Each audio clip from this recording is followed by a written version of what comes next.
A luxury jet on its maiden voyage is jolted in midair. Declare an emergency. We have a wind tip!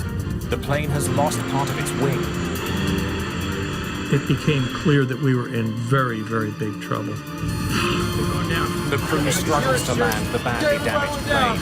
November 600, X-ray Lima, declare an emergency. But the trouble isn't over when they hit the ground. The crew is detained and questioned by police. Somehow, this small plane has triggered the worst crisis in Brazilian aviation history.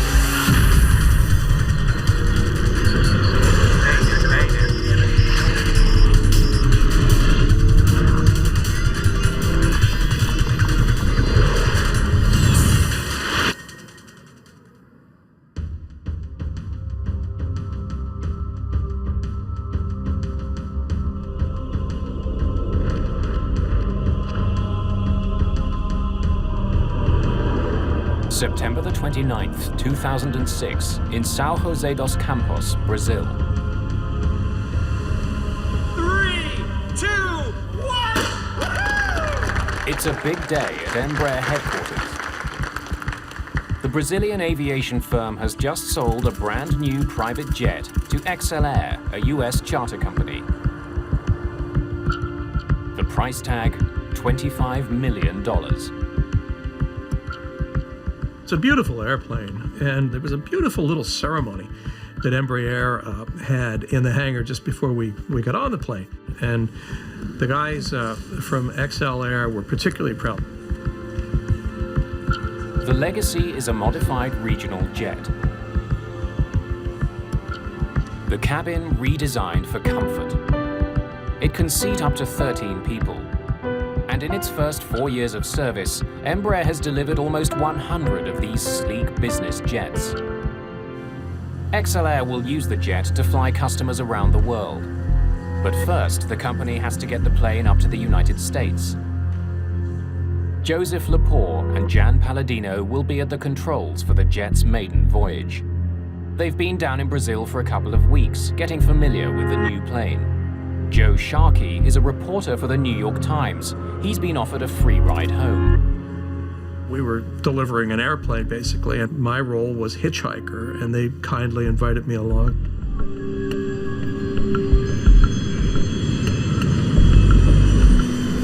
The Legacy jet is heading to Manaus in northern Brazil, a stopover on its way to New York. Half an hour after takeoff, the Legacy is flying over the heart of Brazil. The countryside stretches out below. The view out of the window is spectacular. I glanced out and I was amazed. Just to the horizon, nothing but treetops. And I just remember how pretty it seemed. At 10 minutes to 4 in the afternoon, the Legacy jet makes contact with controllers at the Brasilia Area Control Center, still nearly 100 kilometers away. Brasilia, November 600 X-ray Lima, flight level 370, good afternoon. CAW 229, raise altitude 2952, raise altitude 329. Raise altitude. Yes, Roger. 75% of the country's air traffic is handled by the controllers in this room. The traffic volume is larger than in any other control center in the country. One of the many planes they'll be dealing with today is the Legacy jet. Every flight that's handled by Brasilia ACC appears on computer screens as a small circle moving in the direction of the plane. The computer also displays the plane's actual and planned altitudes. November 600 X-ray Lima. Squawk ident. Roger. Palladino sends out a November signal. 600 Controllers use it to confirm that the data on their screen is coming from the plane Radar they think it is. surveillance. Radar surveillance.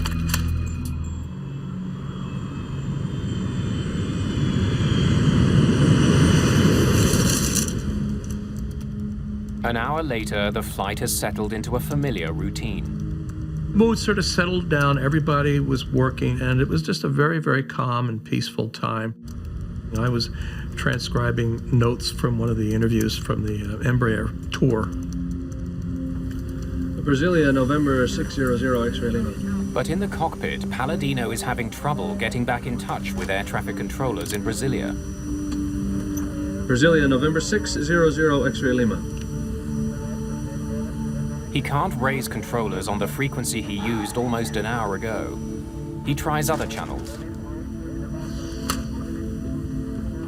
Brasilia, November 600 X-ray Lima.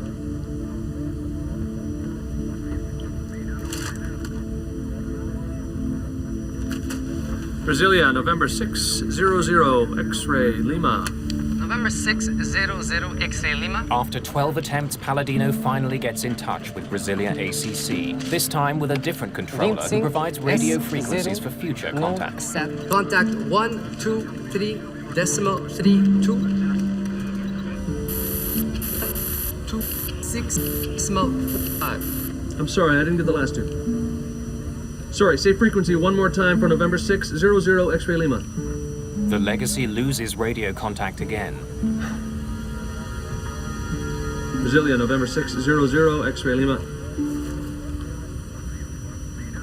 As the pilots try to restore communication with Brasilia, the plane continues to power through the sky.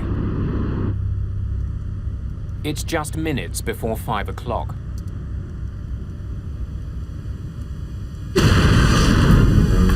Suddenly there was the loudest bang I've ever heard in my life. The concussion itself seemed to affect every atom in my body. What the hell is that? Just fly the airplane, dude. They're an emergency. Sit down back there. No one's sure what's happened to the jet. But when Joe Sharkey looks out of the window, he's stunned by what he sees. The end of the wing was chopped off and it was serrated. It looked like it had been chewed off. It became clear that we were in very, very big trouble. XLR Vice President Ralph McHaley rushes to the window for a look at the damage. And I said to Ralph, "How bad is it?" And he looked at me and he said, "It's bad." With more experience flying this type of plane, co-pilot Palladino takes over control of the limping jet. Just let me fly the thing, dude. All right? We're descending. I want to get down. Okay, it's yours. The crew still can't make contact with controllers. November 600 X-ray Lima, declaring an emergency. Do we have a wingtip? No. The entire tip of the Legacy's wing is breaking up. That affects airflow and is making the plane hard to control. Yeah, you doing okay? As the plane begins to descend, passengers in the back are worried that the damaged wing is getting worse. Our main concern was that wing, but it had taken such a hit that the structural integrity of the wing was obviously in question. The leading edge was separating. With so much damage to the wing, the pilots can't turn sharply. Too much stress could rip the wing right off. We were in a position where we realized we were going to die. I thought of my wife, and I thought, well, okay, one thing I can do is I can write a note to my wife, which I did. I took out my reporter's notebook, and I wrote, a short note saying that I loved her and that, just saying what I could. The Amazon is a bad place to have to land a plane. It's a dense jungle for as far as the eye can see. There's nothing down there but trees. And I thought, where are they going to put this airplane down? Damn it. Just hours into its maiden voyage, the badly damaged jet is going down. Palladino and Lepore's flying will soon be analyzed and debated throughout Brazil. Chart. The verdict against them will be harsh. Please answer, November 600 X-ray Lima. The crew of the Legacy jet searches desperately for a place to land their crippled plane. Captain Joseph Lepore finds a small military base on his chart. November 600 X-ray Lima, we have an emergency. State your emergency. November 600 X-ray Lima, declared an emergency. We need to land at Sierra Bravo Charlie Charlie. Is that your airport? Affirmative. Do you know how long your runway is? 2600 meters. Stand by. 2600, that's good, right? 8,000 feet? Okay, we're coming in. We're declaring an emergency. This is November 600 X-ray Lima. Did you see something? Something hit us. 2,600 meters is more than long enough to land a Legacy, but the crew doesn't know how the plane will respond when it touches down. The canopy of green, there was a slash of brown, 2 miles away. I heard Joe say, "There's an airport." Sierra Bravo, we see you. We're coming in. Finding an airport was a stroke of luck, but the crew's troubles are far from over. Now they have to get the damaged jet safely on the ground. Palladino and Lepore can't configure their plane for a routine landing. Hold it. Let's dump the flaps at the top of the flare, right? So give me 9 on the flare. 9. Extending flaps increases the size of the wing. Since a bigger wing can generate more lift, pilots can slow down to land. You good? Yeah, I'm good. With all the damage they've sustained, the crew doesn't want to put too much pressure on their wing. You got 9. They won't be able to extend their flaps until the last moment. They'll have to land faster than usual. Yes. Everyone sit down back there. When you land under those sort of circumstances, you're landing faster than you normally would. And you get a real appreciation of just how fast an airplane is actually moving, because you're coming down like gangbusters. I see these trees now, at ground level, just sort of, they look almost like a movie with one of those moving backgrounds. And I'm thinking, I hope this runway doesn't run out. You got it. Palladino hits the brakes hard. Good. Good. You got it. Hold it. Then You're good. finally the plane begins to slow.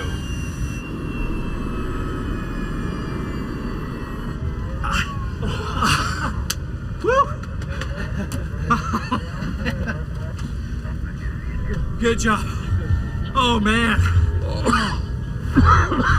And then finally, we just did come to a halt. There's that beautiful silence that occurs when the engines are shut down and everything was just quiet again.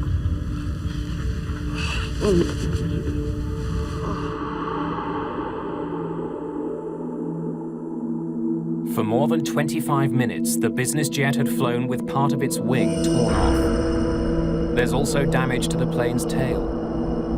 Somehow, high over the rainforest, something tore into the plane.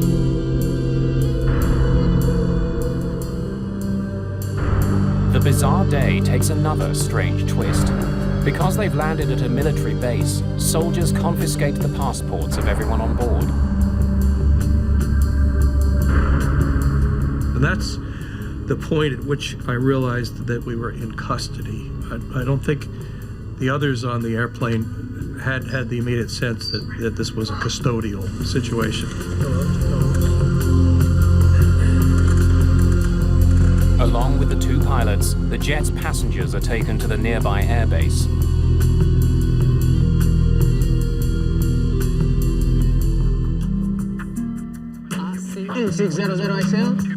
Range altitude 3200. The emergency on board the Legacy jet has thrown Brasilia ACC into turmoil.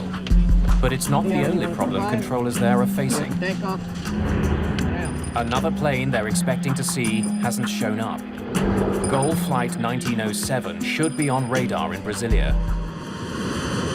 The missing flight is a Boeing 737 with 154 people on board. It's been in the air for 2 hours and should be nearing Brasilia. But controllers there can't find any trace of that plane. Manaus, there isn't any goal. There isn't any goal with us here. It's on its way. They check its status with controllers in Manaus who were last in contact with the plane. Eu pedi para encerrar a Anxiety was instrução, high, and controllers porque, were além de confused ser about what to instrutor, eu say. sou supervisor They didn't também, know mas what no was dia eu happening. estava como instrutor. Deep in the Amazon, those who were on the XL Air jet are also struggling to figure out what happened. We hit something, man. That's all I know. Maybe it was a condor. Are you kidding? It was 37,000 feet. Well, maybe it was a military jet. No, I think the plane must have exploded and we flew through the debris field. There would have been more impact. As they're trying to piece together the day's strange events, the group gets some shocking news.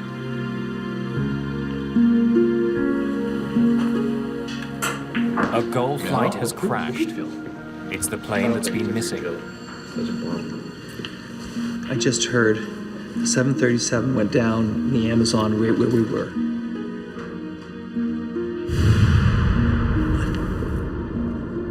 It was like a thunderclap. The world changed immediately. And Joe and Jan were just stricken. I don't think I've ever seen two more anguished men in my life. The Goal flight crashed right where the Legacy lost a piece of its wing. It can't be a coincidence.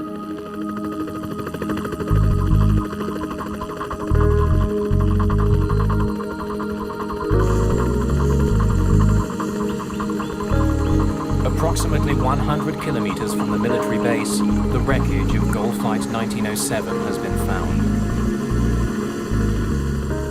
The greatest difficulty involved the fact that the plane fell straight down. When it hit the ground, the trees covered it up, making it hard to get to. The shattered remains of the plane litter the jungle floor.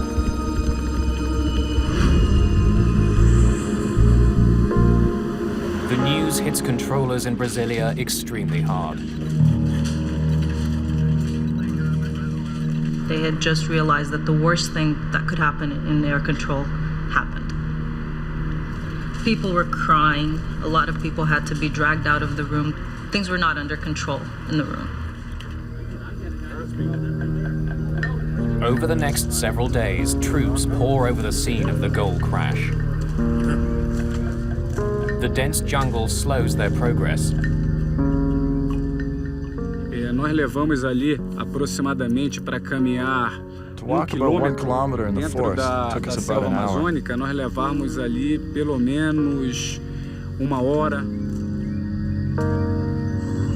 A makeshift helicopter landing pad is carved out of the jungle.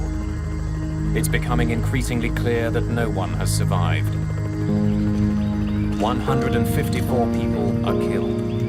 At the time, it's the worst crash in the history of Brazilian aviation. What had happened in the skies above the Amazon? Investigators face a mammoth job.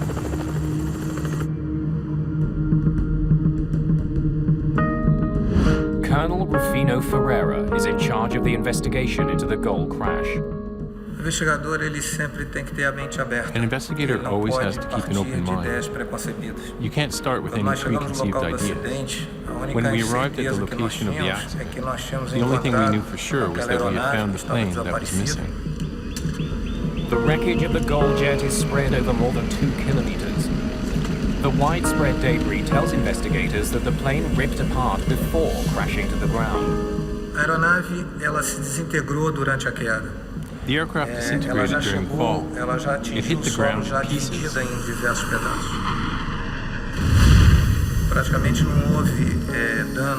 There was practically no damage caused by the impact with the ground. The plane had already fallen apart.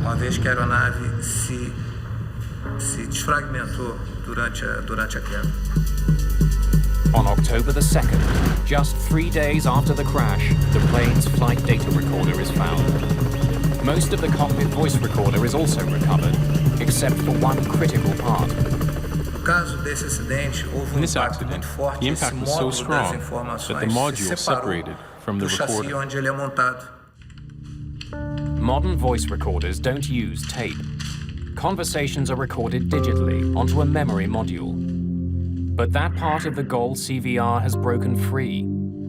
Without it, the rest of the cockpit voice recorder is useless. While the search for the module continues, Ferreira looks at the information from the 737's flight data recorder. He learns that the plane was flying at 37,000 feet. It was on course and flying level at its assigned altitude. Then, without warning, the plane pitched over and plummeted toward the ground. Whatever happened, it was sudden and catastrophic. The data recorder tells Ferreira that the plane spun 11 times before it hit the ground. Klaus, I can't see Gol. There isn't any Gol with us here. It's on its way. So it's already in my area? For over half an hour. Police investigators want to know what air traffic controllers can tell them about Gol Flight 1907's final minutes. There was no Mayday. In fact, we never had contact with the Gol jet. Controllers say there was no warning that the jet was in trouble. It simply vanished. Colonel Ferreira studies air traffic control data from the day of the accident. There is no sign of the Gol flight. But the readings from the smaller Legacy jet capture his attention. It seems to be flying erratically. Instead of keeping to a single altitude, the radar shows it flying up and down dangerously.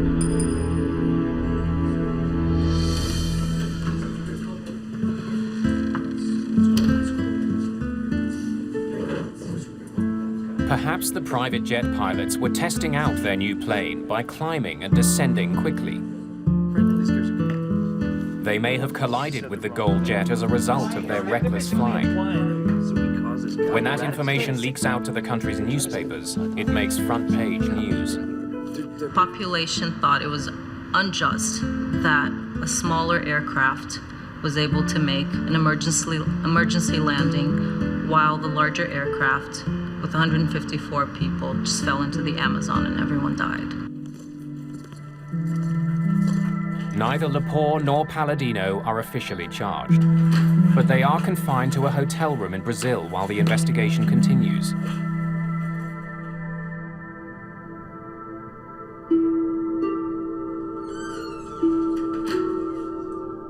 Ferreira interviews the two pilots about what they did and what they saw. Look, we were proceeding northwest on course to Manaus at 37,000 feet. Okay, we were attempting to contact Brazilian control. Were you changing altitude? No. I was on the plane. Had the plane been flying erratically or doing loop-de-loops or whatever it was, I think I would have had a pretty good story for the New York Times. Did you say you were flying at 37,000 feet? Yes, that's right. Flight level 370. We never moved from that.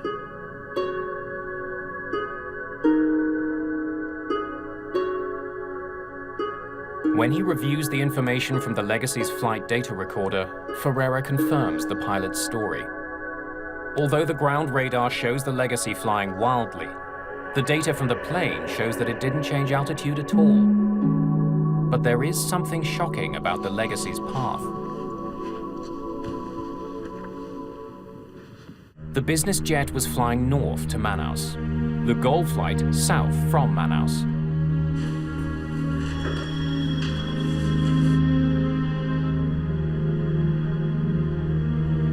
Ferreira can see that both planes were flying at the same altitude, 37,000 feet. He makes a horrifying discovery. For some reason, the two planes were on a collision course. Air traffic is typically routed along specific corridors through the sky, essentially highways in the air. But planes traveling in opposite directions are supposed to be separated by at least 1,000 feet. The airway system, for instance, between Brasilia and Manaus is very simple.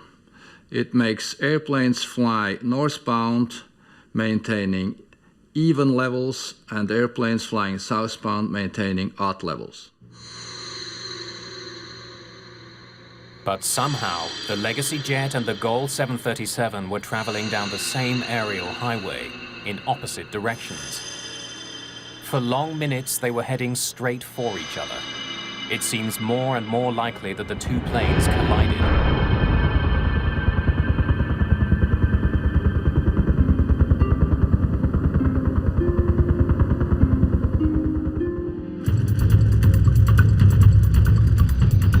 At the crash site, workers find support for this incredible theory. The left wing of the Gold flight is recovered. Investigators discover that about halfway along the wing, it's sliced clean through. None of the other wreckage is sliced this way. The precise nature of the cut tells Ferreira that this is not damage that was caused by impact with the ground. The damage on the left wing clearly shows that it was caused by a collision with another plane. The badly damaged wing would have sent the 737 into a spiral dive. The pilots would have had no way of controlling it.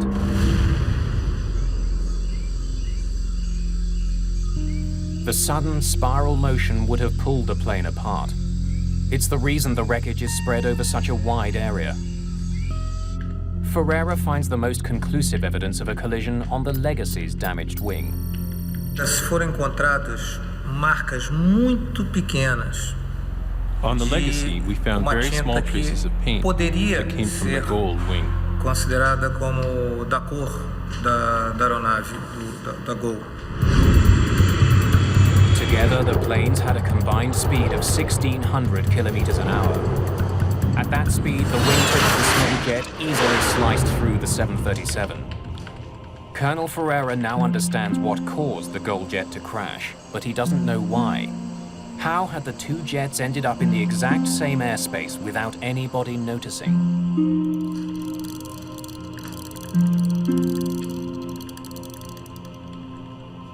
Investigators in Brazil now realize that they are dealing with something very unusual. A mid-air collision is a very rare event in aviation, and it should not have happened with two very modern new aircrafts. The situation becomes more complicated when investigators study a critical document, the Legacy's flight plan.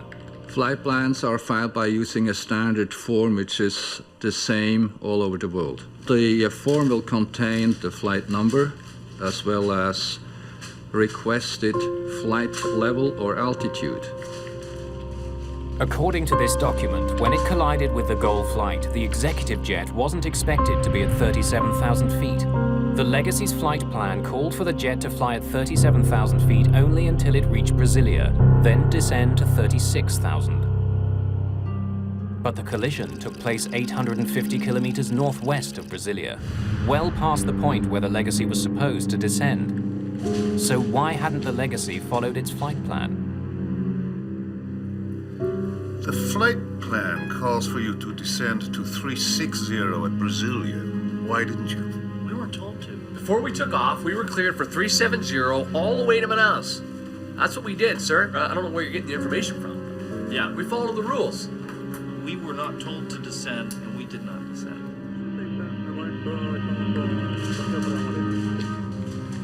Colonel Ferreira needs to check the story that the crew is telling.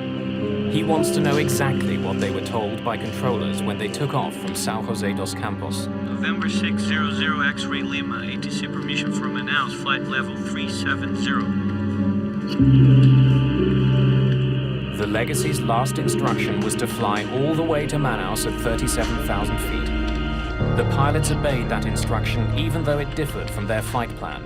Air traffic control always can deviate from the flight plan because they have best knowledge of the actual traffic situation. Leaving Manaus, the Gold jet was also cleared to fly at 37,000 feet. Both planes were assigned the same altitude by controllers at opposite ends of the country. Once we were certain that both planes were flying at the same altitude, we knew for sure there would be a lot to investigate on the side of air traffic control. Ferreira turns his attention to conversations between controllers in Brasilia and the Legacy jet. The cockpit voice recorder from the Legacy gives investigators a remarkably detailed look into what happened on the private jet. The brand new Legacy jet has a state-of-the-art recorder that captures 2 hours of conversation. The CVR was probably the most important component in the investigation. November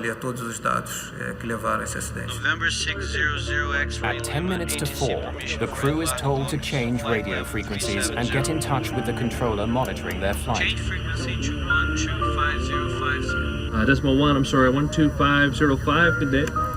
Good day. At this point, the Legacy jet is approaching Brasilia, but the crew never receives any instructions regarding their altitude. Brasilia, November 600 X-ray Lima, level 370, good afternoon. November 600 X-ray Lima. When the Legacy overflew Brasilia at flight level 370, according to the flight plan, it should have been descending to 360, but air traffic controllers simply forgot to give the order to the Legacy to descend to 360. The pilots would have assumed they were meant to stay at 370, 37,000 feet. No airplane should ever change altitude without receiving instructions from air traffic control. To discover why controllers didn't give that crucial instruction, Colonel Ferreira takes a closer look at the technology used to monitor the traffic over Brazil. So, can you call up the Legacy jet screen for us?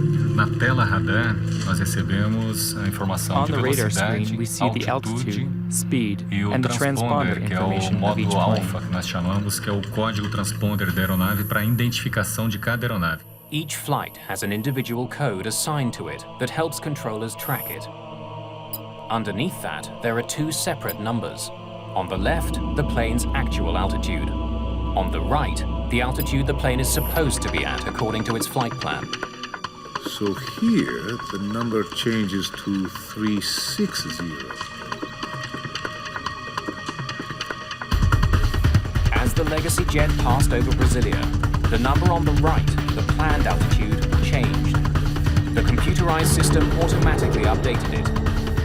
According to the flight plan, at this point, the plane was supposed to descend to 36,000 feet, 360. To my knowledge, only Brazilian air traffic control system is using this kind of design. In other parts of the world, this update has to be done manually. The computer changed a single number, which led to a critical error. Without much experience with the computerized system, the controller mistook the new planned altitude for the plane's actual altitude. Só que o sistema mudou automaticamente, mudando o nível autorizado para The nível system changed it automatically solicitado. from the E aí o authorized controlador altitude acabou to the planned altitude, which made the controller believe the Legacy was flying at E quando 360. o outro controlador veio assumir o serviço, ele passou para ele o nível que estava no plano de voo 360. Police investigators talk with the controller who was on duty when the number changed on the screen. It was shortly after that I went on break. Lucivando relieved me. He tells police about a critical mistake on his part. You have 5 aircraft. The Legacy is at 360. Before leaving, he handed his flights off to another controller, telling him where he thought the Legacy was flying. I believe it was at 360, and that's what I told you. When the new controller took over, the one being relieved gave him the Legacy's altitude information according to the flight plan, 360. But the jet was actually flying 1,000 feet higher, right in the path of the goal flight. Colonel Ferreira studies transcripts of conversations on board the Legacy and finds that the crew was having their own difficulties during the flight. How much longer, guys? That's a good question, Ralph. The crew seems unfamiliar with some of the jet's advanced systems. Still working out the kinks on how to work this flight management system. Where's the one that gives us total time? My impression is that the pilots were trying to learn their aircraft systems during the flight. Investigators also uncover a breakdown in communications. Brasilia, November 600 X-ray Lima, flight level 370, good afternoon. November 600 X-ray Lima. After a brief conversation between the Legacy jet and Brasilia November ACC, 600 Colonel X-ray Ferreira Lima, notices something extremely unusual. Radar surveillance. Radar surveillance. For almost an hour, the Legacy pilots don't talk to anyone on the ground. They stayed 57 minutes without attempting any contact with air traffic control, which seems like a lot of time. After 57 minutes, they tried to call 12 times without success. 57 minutos, realizaram inicialmente 12 tentativas de chamada, sem sucesso. Brasilia, November 600 X-ray Lima. Palladino did try to get hold of ground control, but he couldn't get through.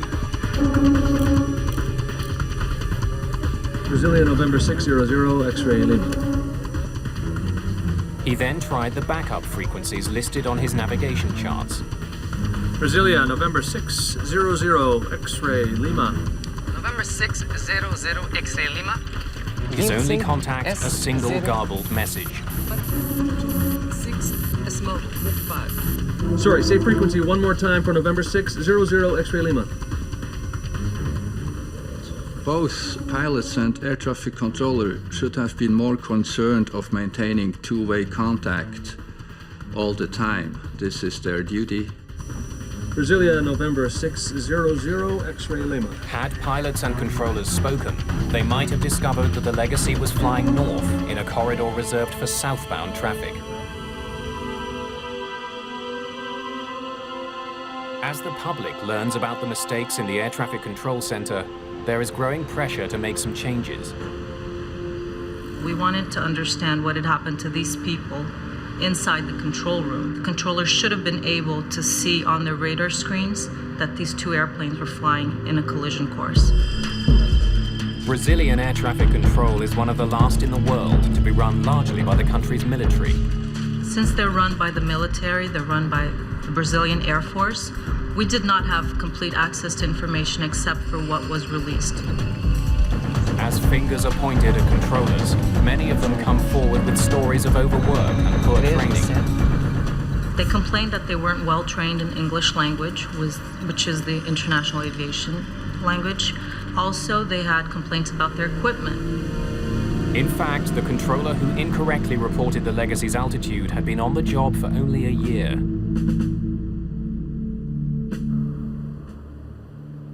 A valuable piece of the puzzle is still missing. Investigators still don't know what happened during the final minutes of the GOL flight. Soldiers have been scouring the Amazon jungle with metal detectors looking for the plane's missing memory module.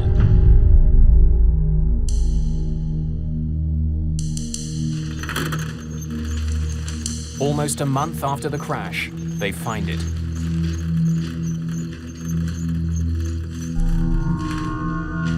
Colonel Ferreira hopes to hear some reason why the GOL crew wasn't able to avoid colliding with an oncoming jet. GOL 1907. Contact Brasilia. ACC on 125.2. A good flight. Thanks very much, Brasilia 12.2. GOL 1907. There are no alarms before the collision. No warning that they were flying straight for another jet. Pilots rely on air traffic controllers to keep other planes out of their path. They spend much of their time monitoring their instruments, not the skies ahead. At the speed they're traveling, they'd only have to look away for a few seconds to miss an approaching plane. There were no issues of communication and no misunderstanding between the pilots and air traffic control.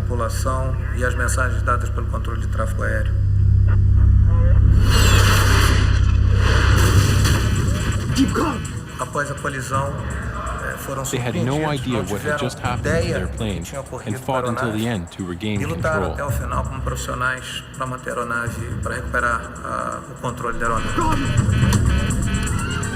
For less than a minute, the pilots struggle for control, but there's nothing they can do. But why were there no warnings? Both planes were equipped with a safety feature designed to prevent exactly this type of accident. Ferreira now needs to know why that system failed. Earlier in the investigation, strange radar images suggested that the Legacy pilots were flying wildly over the Amazon. Now those suspicions have vanished, but Ferreira revisits the fluctuating radar data to understand why neither plane knew the other was coming. You see, the altitude is varying significantly. To try to understand this last piece of the puzzle, Colonel Ferreira returns to the radar display that air traffic controllers saw the day of the crash. Instead of displaying just the expected altitude and the actual altitude, the letter Z appears between them. The Z on the air traffic controller screens indicates that the airplane he's looking at has lost its transponder. Modern commercial aircraft are equipped with transponders. Like small radio stations, they broadcast information on the plane's altitude and flight number. This information is received by computers on the ground and instantly displayed on the screens of air traffic controllers. In Brasilia, if the transponder fails, so-called primary radar takes over automatically. Signals are sent out from the ground that hit the target and return. Those readings are wildly inaccurate. Primary radar only is a passive indication of anything that is flying through the airspace. The difference of the actual altitude in the primary radar system might differ several thousand feet. The inaccuracy of the radar tracking the Legacy jet explains why its altitude appeared to be rising and falling. Investigators discover that the transponder wasn't sending out signals for more than 50 minutes before the crash. But controllers didn't notify the pilots. That may be because they didn't notice the subtle change. A forma como é apresentado para o controlador não é nenhum sinal de alerta. Não existe algo que chame a atenção visual para o controlador, como se piscasse ou algo que chamasse realmente a atenção do controlador para que, naquele momento, aquela aeronave perdeu. There's an even more critical role played by the transponder. It doesn't just beam information to controllers on the ground, but to other planes as well. All commercial aircraft are equipped with a warning system called TCAS, the Traffic Collision Avoidance System. TCAS gives relative position of other airplanes within range of your own airplane. TCAS picks up a signal from an oncoming plane's transponder and issues a warning if it's too close. If either plane's transponder is off, the system won't work. What the hell is that? Ferreira discovers that the Legacy's transponder was working early in the flight and after the collision. But for more than 50 critical minutes, it was silent.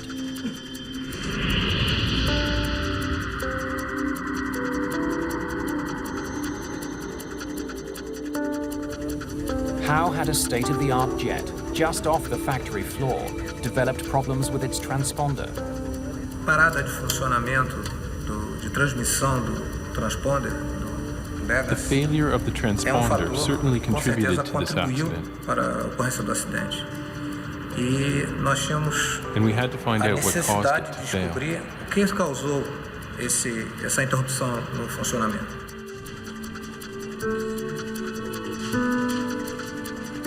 Investigators examine the Legacy jet's transponder unit. They discover that the system which controls it had a troubled history. It had been installed on a different plane, but removed because it wasn't working. It was repaired and then placed on the jet that was sold to XLR. Investigators have the system tested. But even with its suspicious past, after the crash they can find no obvious problems with the plane's transponder.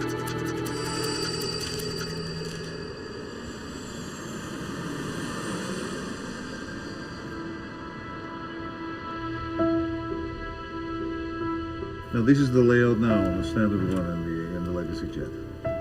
Colonel Ferreira does notice something potentially dangerous about the design of the Legacy's cockpit. If a pilot uses the built-in footrest during flight, his toes can come in contact with the buttons on the transponder. Here, show me what it looks like in standby mode. And when the transponder does go into standby, it would be difficult for a pilot to notice. There's no alarm? A small yellow warning light is the only indication that the transponder isn't on. It was not easy for the pilots to detect that because it's not hooked up with the central warning and alert system. But the pilots of the Legacy jet do not remember using the plane's footrest. Still working out the kinks on how to work this flight management system. Time. Investigators suspect that one of the pilots may have turned the transponder off by mistake. No momento, o cenário provável. The most probable scenario is that by accident, one of the pilots temporarily turned off the equipment as he tried to familiarize himself with the technology on board. However, the transponder went off. At a critical moment, the crew had no last-ditch safety system to warn them that they were flying right at a 737. Even though the TCAS system on the GOL plane was working, there was no signal from the approaching jet for it to receive. Closing in on each other at 1,600 kilometers an hour, the pilots never saw each other coming. Brazil's air traffic control system would undergo some radical changes as a result of the collision. But those changes would not come without a fight. The investigation into the crash of GOL Flight 1907 has uncovered dangerous problems with Brazil's air traffic control system. Brasilia, November 600 X-ray Lima, level 370, good afternoon. 2 planes were assigned to fly at the same altitude in the same airspace. Radar surveillance. Overworked and inexperienced controllers in Brasilia neglected to instruct the Legacy jet to descend to 36,000 feet. You have 5 aircraft. The Legacy is at 367. Then they mistook the Legacy's planned altitude for its actual altitude. To make matters worse, the Legacy pilots, unfamiliar with Brazilian airspace, were unable to make contact with controllers on the ground.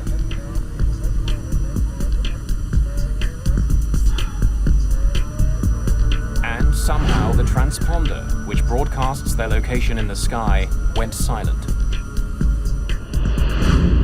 which controllers in Brasilia failed to notice.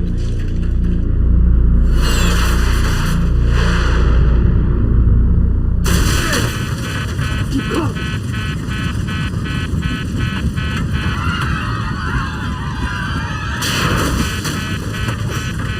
Keep going.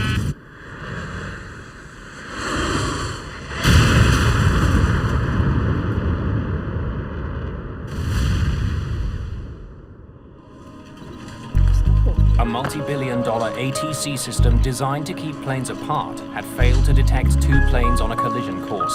Uma série de erros, de falhas humanas ocorreram e onde as defesas, one by one, a series of human errors occurred, tudo and na all of the aviação defense systems that exist to avoid these errors para were defeated. evitar esses erros foram sendo uma a uma vencidas. A month after the crash of the Gol passenger plane, controllers begin a work to rule campaign. They want to draw attention to problems with the system. Once they did start working to the rules and not stretching them anymore, this triggered what we called the aviation crisis in Brazil. At a certain point, maybe 40% of flights in all of Brazil had over an hour delays. Following the crash and the work slowdown, changes start being made. There has been a lot of changes in Brazilian aviation after the accident, specifically with regards to air traffic control. The Air Force had to admit that they had a shortage of controllers, and also there's a higher degree of accountability. In the United States, the Federal Aviation Administration issues 2 recommendations as a result of the tragedy. Pilots flying Legacy jets are warned of the possibility that putting their feet up in the cockpit could accidentally turn off the transponder. And manufacturers are told that an alarm should sound if the TCAS system shuts off.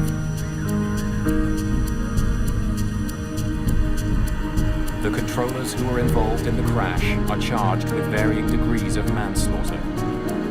But those criminal charges worry people who were closely involved with the disaster. Trabalhar uma investigação com fins de prevenção, quando existe uma An pressão muito investigation like grande ours, which de focuses outros on processos prevention, criminais suffers huge setbacks when there was oriundos pressure de to lay uma charges. comoção muito grande por ter sido o maior acidente. By blaming people, we might be creating a culture where people will not come forth and be honest about failures and mistakes. And when we try to hide that, things get swept under the carpet, and soon enough they'll come out again.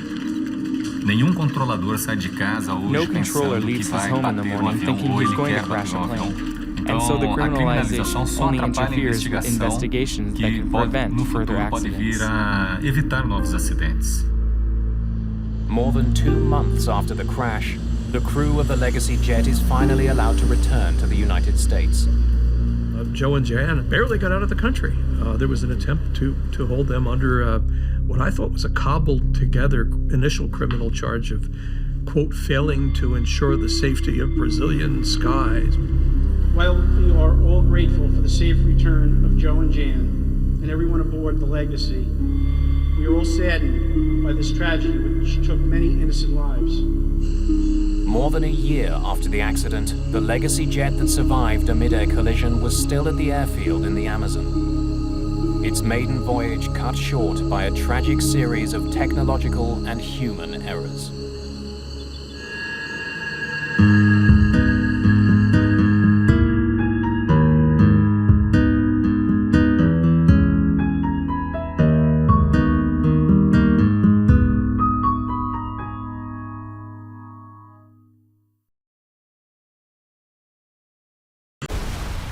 Outside one of India's busiest airports, the early evening sky ignites into a fireball. This cloud just lit up. Felt like you could feel the heat. Flaming wreckage falls from the sky. It's a horrifying crash. I realized that the clumps that I saw all around me were either the remnants of the aircraft or dead bodies. When investigators arrive, they find the twisted remains of 2 passenger jets. 349 people are dead. Vital clues are buried deep underground. Investigators must piece together the day's events. Saudi 763 will maintain 140. Kazak 1907, now reach 150. How had 2 crews that should have known each other's positions ended up in the world's deadliest mid-air collision?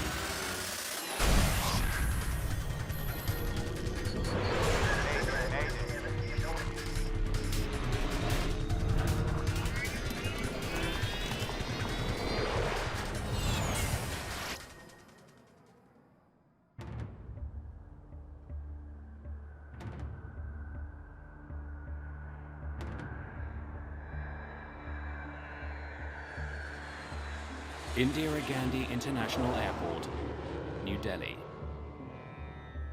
A gateway to India.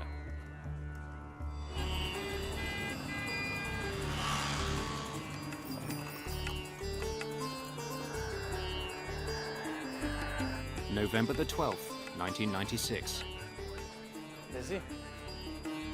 Air traffic controller VK Dutta arrives for the late afternoon shift. There was one supervisory officer. There was one person who was sitting beside me and he was assisting me. And the things were all normal. But normal at Indira Gandhi doesn't mean calm. This is becoming one of the most congested airports in the world. In 1990, the government of India signed open skies agreements with several different countries. Those pacts have made it easier for foreign airlines to land at Indian airports. Many airlines are taking advantage of the new policy. Air traffic controllers are now handling more traffic than ever. The open sky policy acted as a catalyst in the air traffic growth. The volume of traffic grew from, I believe, 175 movement a day to around 225 movement a day. We have to perform during that time. So whether 10 aircraft come on that time or 20 comes, so you have to handle them. Just past 6 o'clock, Saudi Arabian Airlines Flight 763 takes off into the sunset. Gear up. Gear up. Clear on left. Captain Khalid Al-Shabaili powers the Boeing 747 away from the runway. His co-pilot, Nazir Khan, handles all radio communication. There are 289 passengers on board. Many are Indian workers returning to their jobs in the Middle East. Saudi 763, airborne 03, contact radar 127.9. While Flight 763 was on the runway, its movements were tracked and directed by an air traffic controller in the airport's tower. 279, good day. But shortly after the plane takes off, the tower passes the pilots over to approach controller VK Dutta, who's in another room at the airport. Approach controllers at Indira Gandhi guide planes through the airspace beyond the runways. They're in charge of all arriving and departing flights within 110 kilometers. The approach controller normally is responsible for arrival and departures of the aircraft, which are coming in. They are safely and expeditiously, they are brought to the final approach. Tonight, Dutta is controlling 5 flights. Some of these are leaving the airport, while others are coming in. His task is to keep those planes spaced safely apart, but not so far apart as to cause any delays. There's a continuous coordination with the tower who handles the ground traffic. So he would tell approach controller that this fellow is ready, and he is to be accommodated between these two flights. So that kind of dynamics we were doing at that time. Saudi 763 approaching flight level 100. Roger, climb, flight level 140. Clear to climb 140, Saudi 763. This evening, a United States Air Force cargo plane is coming in for a landing. Even though it's an Air Force jet, this flight is Dutta's responsibility. I think we probably had 3 or 4 back and forths with the controller where he was verifying our altitude or checking on our altitude, telling us about other traffic in the vicinity. Saudi 763 approaching 140 for higher. Saudi Flight 763 reaches its last assigned altitude of 14,000 feet. The pilots request permission to fly higher. Roger, maintain flight level 140. Stand by for higher. In order to coordinate incoming and outgoing traffic, Dutta wants the Saudi flight to stop climbing. Saudi 763 will maintain 140. Dutta is concerned with another plane, now flying east for a landing at Indira Gandhi Airport. It's a passenger jet operated by Kazakhstan Airlines. The Ilyushin 76 is a massive Russian plane. Originally built for the military, a modified version is now widely used as a commercial airliner. Dutta wants it to pass over top of the Saudi flight before landing. After that, he'll let the Saudis continue their climb. They were supposed to cross maintaining 1,000 feet of separation. Kazak 1907, now reaching 150, 46 miles from Delta Papa November. Roger, maintain flight level 150. Identify traffic 12 o'clock reciprocal, Saudi Boeing 747. Dutta doesn't want the Kazakh flight to be surprised to see the Saudi jet. Since planes don't have radar to track other aircraft, they rely on controllers to warn them about other planes nearby. Maintaining 150, Kazak 1907, will report.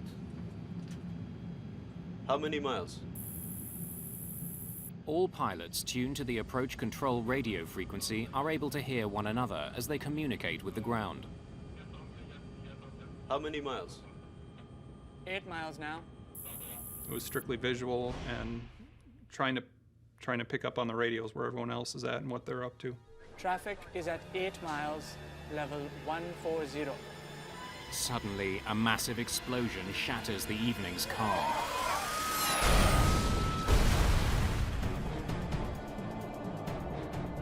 All at once, out of the right side of the window, right side of the cockpit, this cloud just lit up. Those missiles? To my mind's eye, there were missiles kind of corkscrewing, picking up speed was what they looked like, and they looked like they were coming right at us.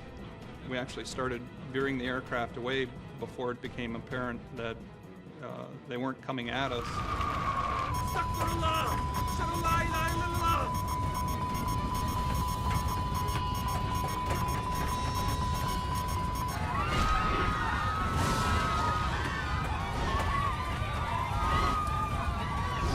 The Saudi Airlines jet spirals towards the ground.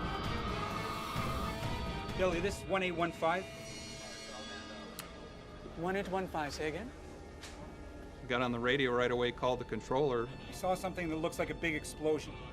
Then it struck to me that something has gone wrong. On Dutta's radar screen, both the Saudi jet and the Kazakh plane have simply vanished. When I saw other blips are coming in, so I watched the sweep again.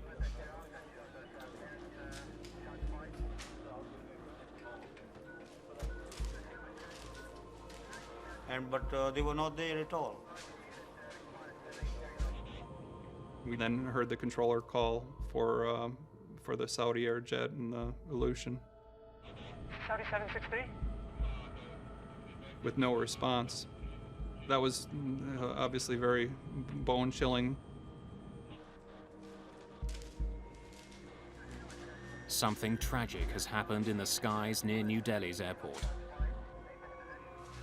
VK Dutta is about to become the target of an investigation into one of the deadliest plane crashes of all time.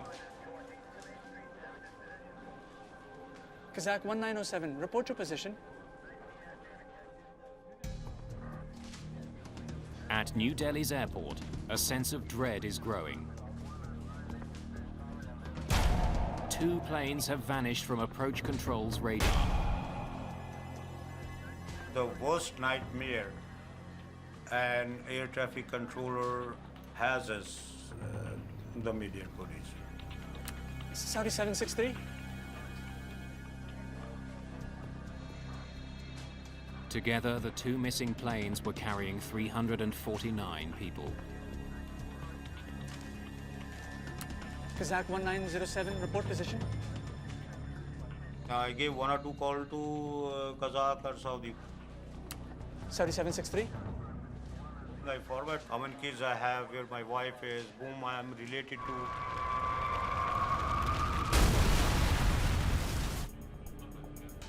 US Air Force pilot Captain Tim Place soon confirms the worst. Delhi, this is 1815.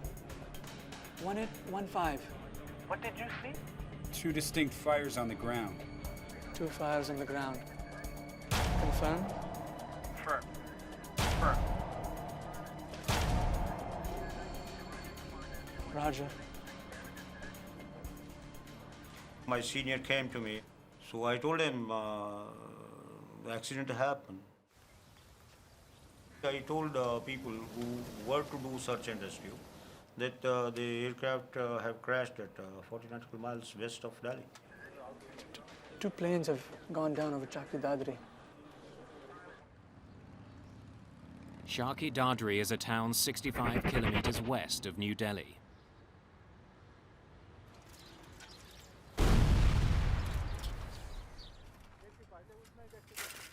Its mustard and grain fields are now burning with the twisted wreckage of 2 ruined airplanes.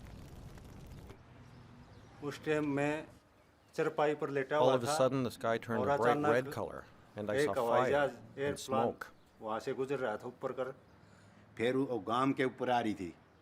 One plane started to come towards us. There was fire and parts of the plane were flying everywhere. People were running. The plane's engine broke off and the plane started to spin out of control and fell into the field.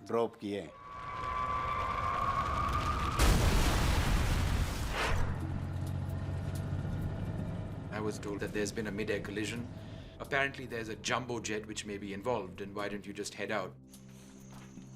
There was this adrenaline rush in that sense. I was very new in the business, and I knew I had to get that story. Vishnu Som is assigned to report on the crash for New Delhi television. He arrives in the darkness of night a few hours after the crash. We parked our vehicle on the side of the road, and it was, there was a fair bit of moonlight. He and his cameraman are one of the first media crews to arrive on the scene. Hey, turn off the light. Don't want to attract attention. Police have likely cordoned off the area. I stepped onto the field, and I thought it was a fallow field. Nothing was growing over there because it was just sand. Because it was dark and our only visual reference was the moonlight, we just sort of kept going. And then I remember seeing clumps around me, just these little piles on all sides. And because there wasn't enough light, I didn't know what exactly it was. And then I stopped because I said, something's terribly wrong over here. Turn on your light. Turn on your light. I realized that the clumps that I saw all around me were either the remnants of the aircraft or dead bodies. There was a tree just maybe 15 feet away from me, to my right. There was this burnt corpse on that tree, and that's an image which comes back and continues to haunt me even after so many years. As night turns to day, hope of finding any survivors fades. None of the passengers aboard either plane has survived.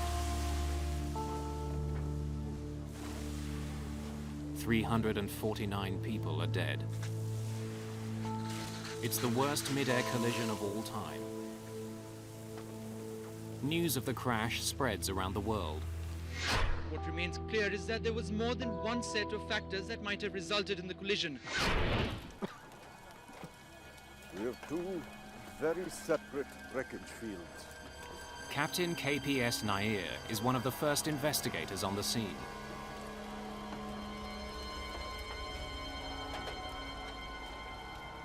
I was aghast, horrified.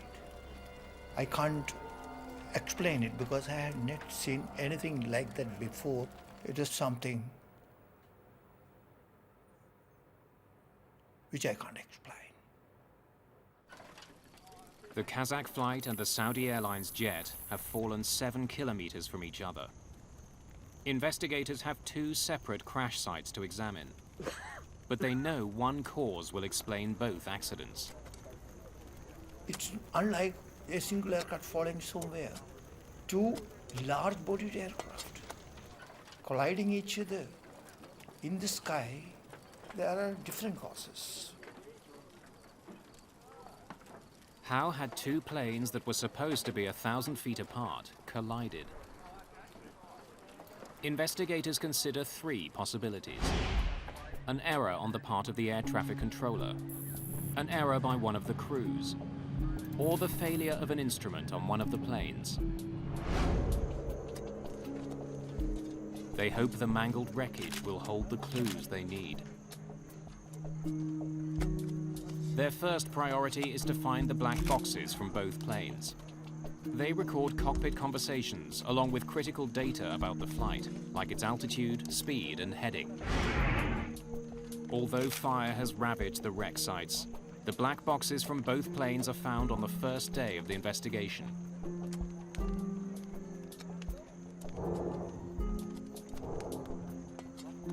But for the moment, they hold their secrets. It will take several months for experts to extract data from the recorders. In the meantime, investigators focus on conversations between the two planes and the air traffic controller. In this particular case, we had the evidence of the ATC transcript. Without onboard radar, the planes around Delhi's airport rely on air traffic controllers to guide them.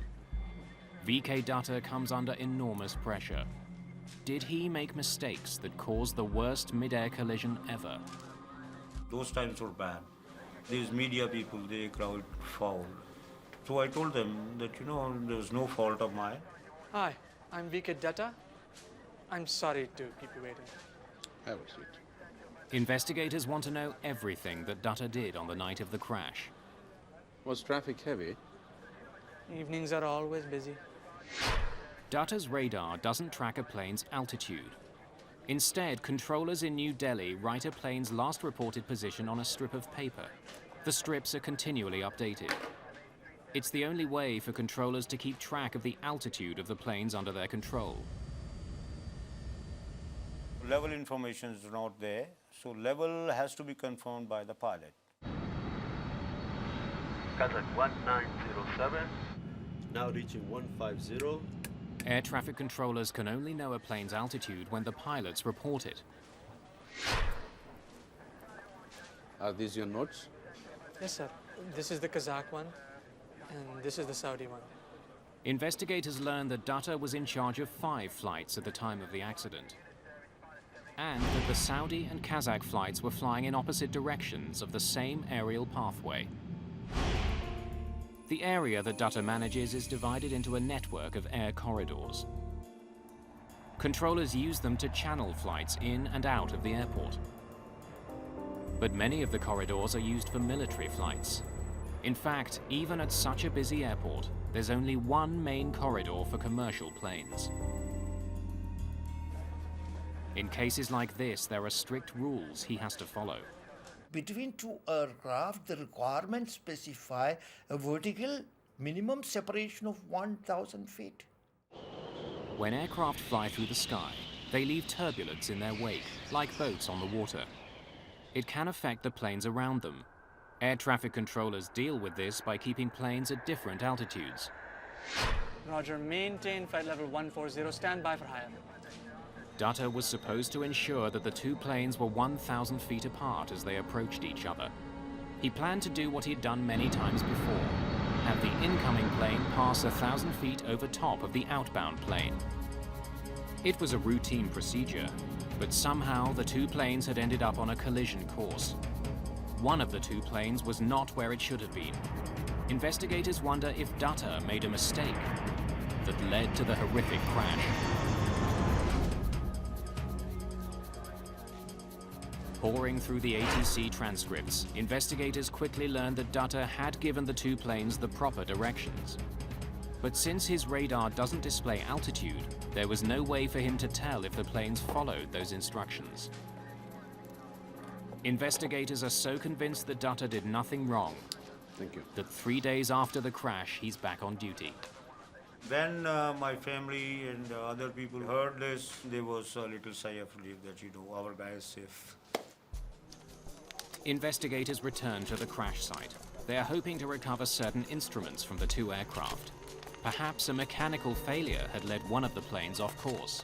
Normally, the altimeter would have stopped at that point where the accident took place. And we wanted to know what altitude they were registering at the time of the accident. But the Saudi cockpit has plunged deep into the ground. The accident investigation becomes an excavation. The Saudis' nose portion was well below the earth.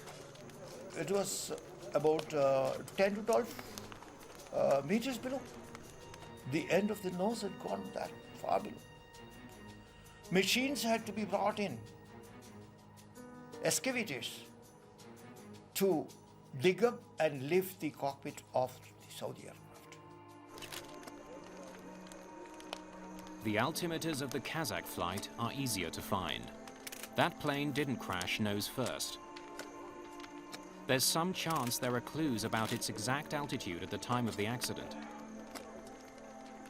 When they're pulled from the wreckage, investigators discover that there is indeed something strange about the altimeters. Both the captain and the co-pilot have an altimeter in front of them, but in this case, they do not have the same reading. There was a difference between the two by about 300 feet. Strange. Perhaps the conflicting altimeters had led the crew off course. But the difference in readings may simply have been caused by the force of the crash. At this point, investigators don't know. Mostly there and there, as close as you can get it. Investigators need to discover which of the two planes was at the wrong altitude. They explore other evidence. The pattern of the damage on the two planes may help answer a critical question. What was the relative angle between the two aircraft at the time of their contact?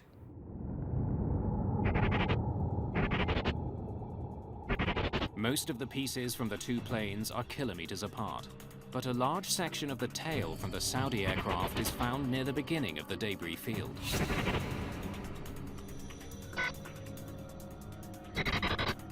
This suggests it was one of the first pieces to come off that plane.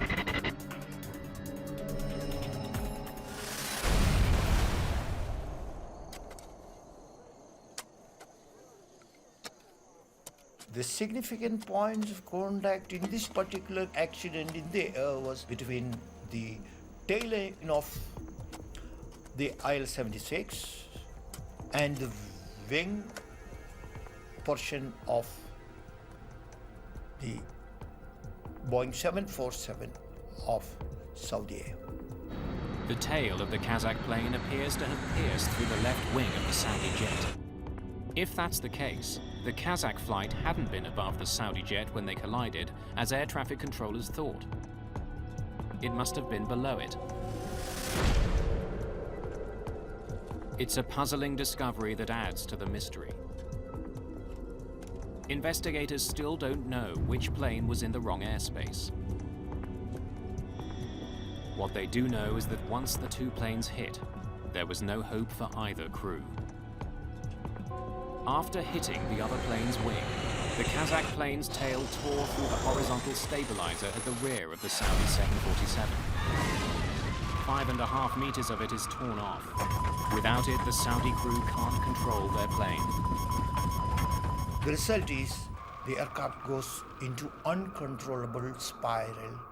And in this particular case, if I would say both the aircraft had got into that situation.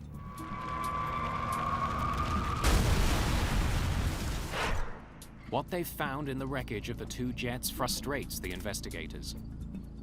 They now understand how the planes collided, but they still don't know why they were at the same altitude, or in fact, what altitude they collided at. How had the Kazak jet, which was supposed to be above the Saudi flight, ended up below it? Almost 2 weeks after the accident, Captain Ashok Verma joins investigators at the scene. By that time, the operations for digging the Saudi cockpit had been completed. Whatever equipment was recoverable had been recovered. Like the rest of the evidence uncovered so far, the instruments from the Saudi plane don't help explain what happened. The force of the crash has completely destroyed them. I can't find anything. Too much damage. I agree. Look at this. We could hardly find any useful material. With the disappointing discovery, investigators are forced to move on. They've learned all they can at the crash site. The case now depends on what they can find out from the black boxes. Investigators hope that somewhere on the cockpit recordings or buried in the flight data are the clues they need. Where were the planes when they collided? And how had they ended up on a deadly collision course? Get to the 150! Just at the 140! Start to go!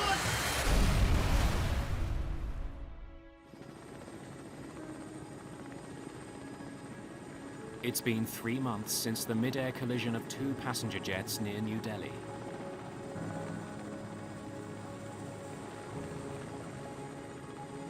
Investigators have been frustrated by a lack of conclusive evidence.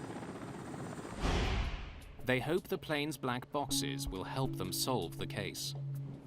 In order to avoid any suggestion of bias, the boxes from the Saudi flight are being analyzed in England. Technicians from the Air Accidents Investigation Branch try to extract valuable data.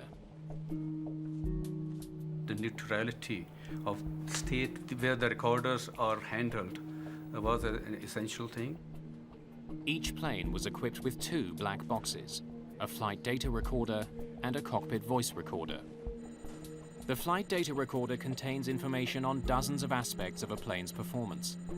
Among them, the altitude, the airspeed, and the changes pilots make to the flight controls.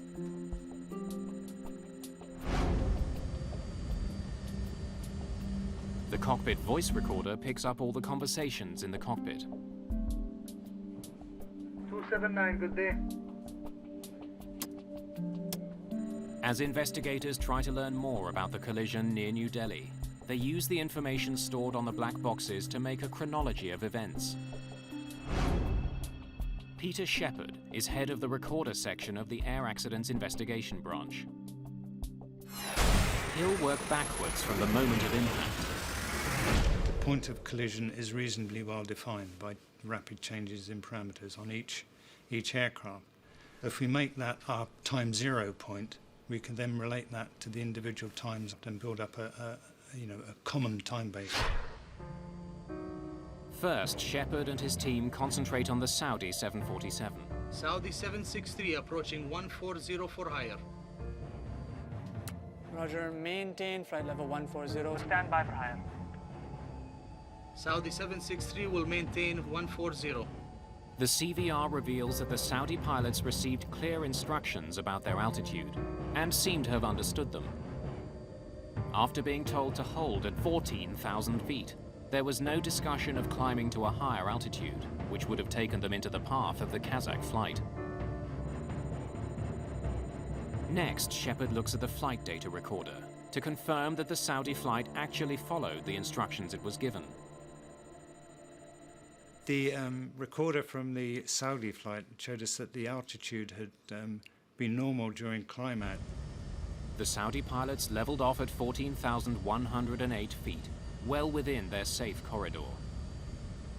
It had leveled at its assigned altitude of 14,000 feet and continued to fly level. The Saudi pilots followed the ATC instructions meticulously, which is borne out by their confirmatory calls back to the ATC. Air traffic controllers wanted the two planes separated by 1,000 feet and wanted the Saudi plane to fly below the Kazak jet. If the Saudi pilots did nothing unusual, suspicion is growing that somehow it was the Kazak plane that was in the wrong place. Alarmingly, when investigators examined the information from the Kazak jet's flight data recorder, they discover that it descended far below the 15,000 feet it was supposed to stay at. Moments before the collision, the Kazak plane is at 14,100 feet, almost 1,000 feet lower than its assigned altitude and less than 10 feet below the Saudi flight. It then powered directly into the Saudi jet. The Kazakh crew had not stopped descending at the altitude they were cleared to, that was 15,000 feet. But why had the Kazakh flight dropped so badly off course? Kazak 1907, report position. Kazakhstan Airlines presents one theory for their plane's dramatic loss of altitude. The Kazakhstan defense mainly relied on presence of turbulence. Perhaps a sudden burst of turbulence had forced the plane lower. The data recorder of the Kazakh flight does seem to indicate that the crew had a bumpy ride. It shows two distinct and sudden drops of more than 400 feet. The airline claims both of these drops were caused by turbulence. But Peter Shepard isn't so sure. When we saw the jumps of 250, 500 feet, our initial response was that these can't be right. I mean, it was the rate at which they changed was beyond that an aircraft could actually perform. What else could cause the plane to drop so quickly? Or at least seem to drop so quickly? Shepard searches for an explanation. We tried to resolve the inaccuracies in the Kazakh recording by looking at the other parameters that were recorded and trying to derive altitude using these other recordings. It's intricate math. By using information including the speed and rate of descent from the flight data recorder, Shepard determines that the plane was on a steady downward approach. The reason for the apparent sharp drops is simple. Shepard learns that the sensor that sends altitude information to the flight data recorder was faulty. It would stick and temporarily stop sending information. When it got unstuck, it would wrongly appear as though the plane had lost considerable altitude. It's as if there was a bit of glue on one area and it stuck in that. And eventually the altitude changed so much, the force on it made it jump again, and it stuck there for a little while. Investigators can now conclusively dismiss turbulence as a factor in the collision. So there's no sudden descent? Scanning maintenance records, investigators also discover that there was no problem with the Kazakh plane's altimeters. They conclude that the difference found in the cockpit instruments was a result of the crash. It didn't cause it. To understand why the Kazakh plane kept descending after it was told to hold, investigators turn to the cockpit voice recorder. It begins long before the crash itself. Initially, there are no hints that anything is wrong. Kazak 1907. Report level passing. Passing 240, Kazak 1907. Because the Ilyushin 76 is a modified military plane, it has another unusual feature, a position for a radio operator in the cockpit. Igor Rep mans that position and handles all communications for the Kazak flight. Roger. Over to Delhi approach 127.9. 127.9, bye-bye, Kazak 1907. As the aircraft nears the airport, Rep gets in touch with approach controller Dutta. Delhi approach, good evening. Kazak 1907. Passing 230 to 180. I told Kazak to descend and maintain flight level 150. That is 15,000 feet.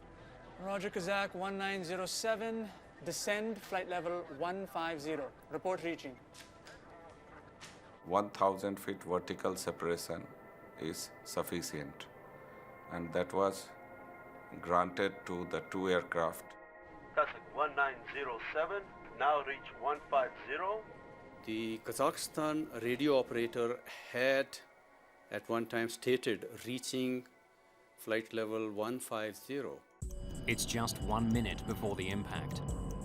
And at this point, the Kazakh plane appears to be right where it's supposed to be, 1,000 feet higher than the Saudi plane.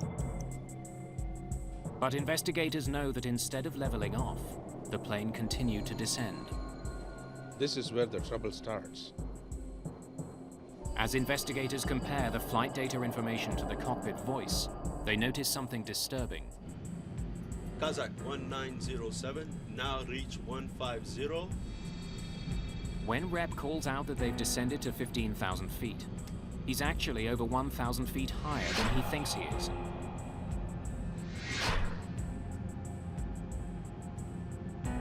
Investigators wonder how he could make such an enormous mistake.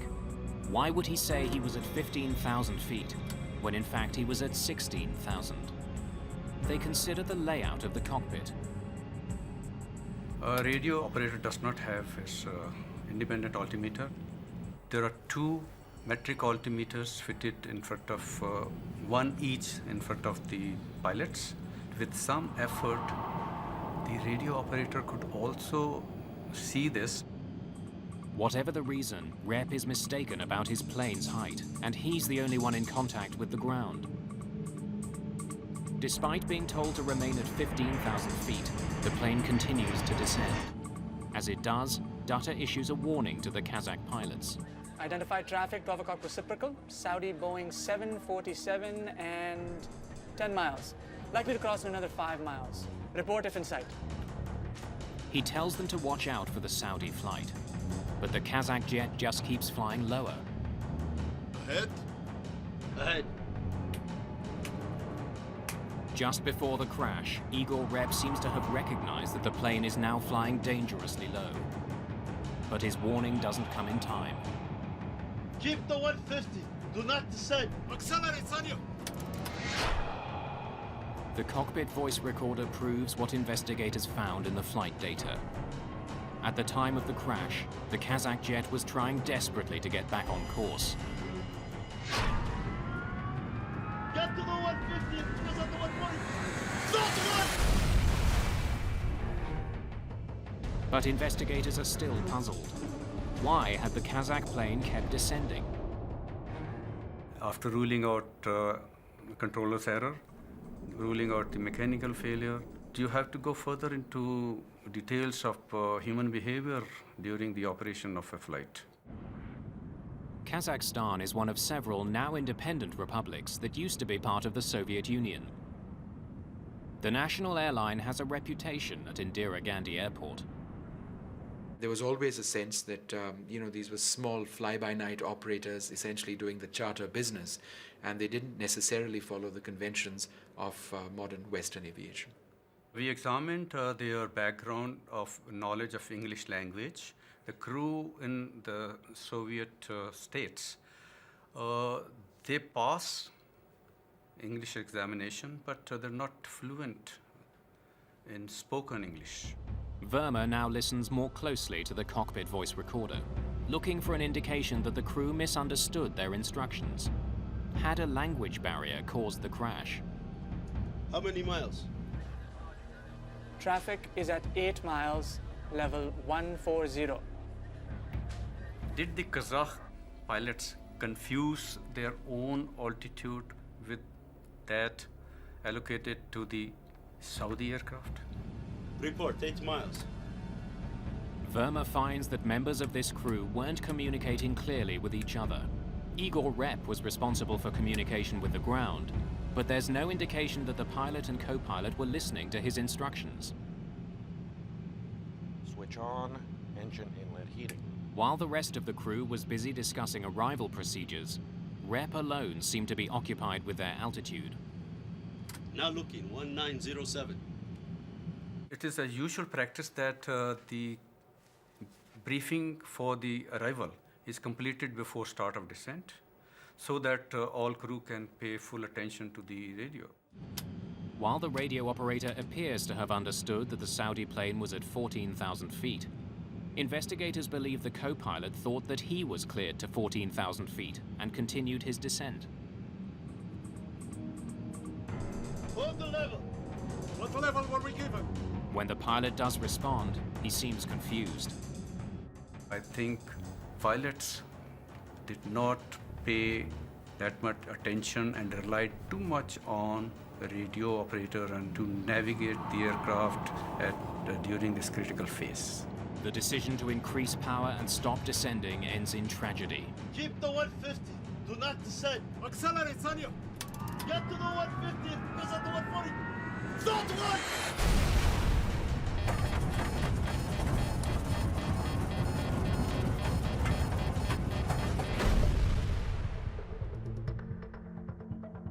The final report points a finger squarely at the crew of the Kazakh plane.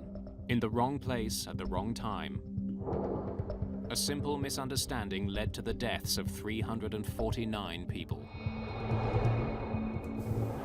The investigation concluded that the primary cause of this Midair collision was non-adherence to the authorized altitude allocated to the Kazakhstan aircraft.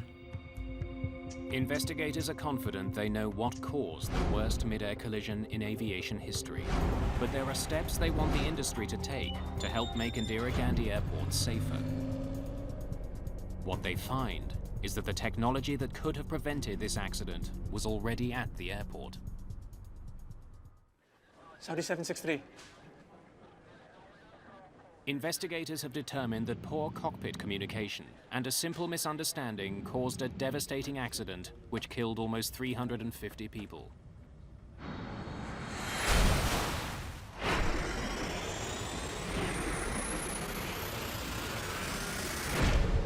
But technology existed that could have helped avoid this accident.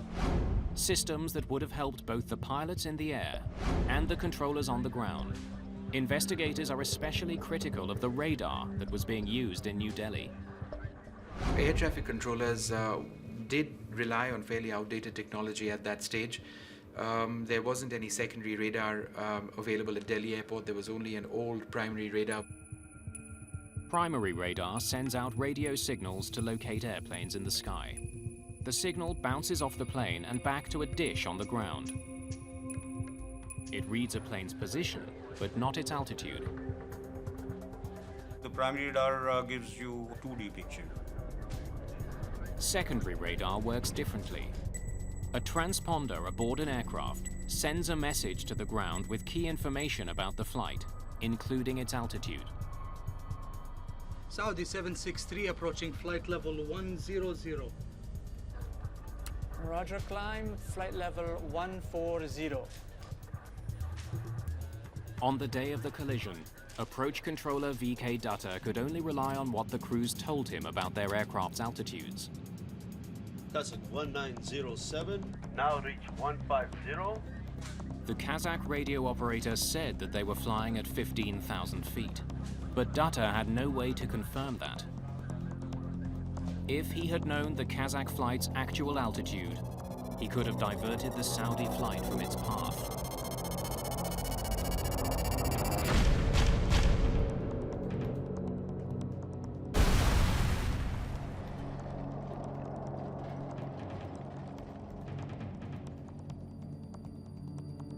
That is the 3D picture. So you have some time to react to it. You can take the aircraft away. At the time of the accident, India had ordered a $118 million air traffic control system with secondary radar and more sophisticated communications and navigational equipment. The system had originally been scheduled to be installed 2 weeks before the accident. But on the day of the crash, the system hadn't even been unpacked. Secondary radar is an advancement on the primary radar. And in this particular case also, by getting the altitude information, it could have been possible that the accident of this nature could have been avoided. In the year following the accident, there would be 3 near misses near Indira Gandhi Airport. It would take more than 2 years for the secondary radar system to be installed. Today, controllers at Indira Gandhi International Airport see an airplane's flight number, altitude, and heading. It's far more information than controller VK Dutta had available to him on the day of the accident. Experts believe another piece of technology could have helped prevent the collision: TCAS. TCAS equipment generates caution and warnings for the crew. It allows them time to react, draws their attention to the situation around, and it looks into the vertical separation. TCAS is a collision avoidance system that can be installed on board airliners. In many countries, the technology is mandatory. It alerts pilots when other flights are coming too close. The system also automatically tells them what evasive action they should take. Neither plane was equipped with TCAS. The Indian Airports Authority has also made the airport safer by redesigning the air corridors coming and going from the runways. At the time of the collision, there was one main air corridor for commercial planes landing and taking off from Indira Gandhi International Airport. With the increase in air traffic, that single corridor was becoming too crowded. In the wake of the accident, more air corridors were opened for commercial flights. In general, aviation safety standards has improved. The concern for the safety has improved. Out-of-date technology and poor communication led to this crash. But like almost every aviation accident, it was a chain of seemingly minor events that ended in disaster. In retrospect, were some very unlucky people to meet in the sky that night. You know, it's a 1 in a million chance for that to happen. Certainly there were other things that could have helped: radar, collision avoidance systems, and I think we continue to make advances there. I don't worry about flying. Certainly, you know, destiny, I don't know. It was glad we weren't 5 minutes in front of where we were at, that's for sure. VK Dutta went on to have a long career as an air traffic controller. Today, he works at a college training young controllers. So I'm chief instructor there. So I'm training ATCUs. I'm addicted to my job. I love it. I really love it. Dutta, who was initially suspected of having caused the crash, helped implement the changes to make New Delhi's airports safer. His efforts have paid off. The airport now handles 20 million passengers a year. Since the new radar system was installed and the new corridors opened, there hasn't been a fatal accident at this airport.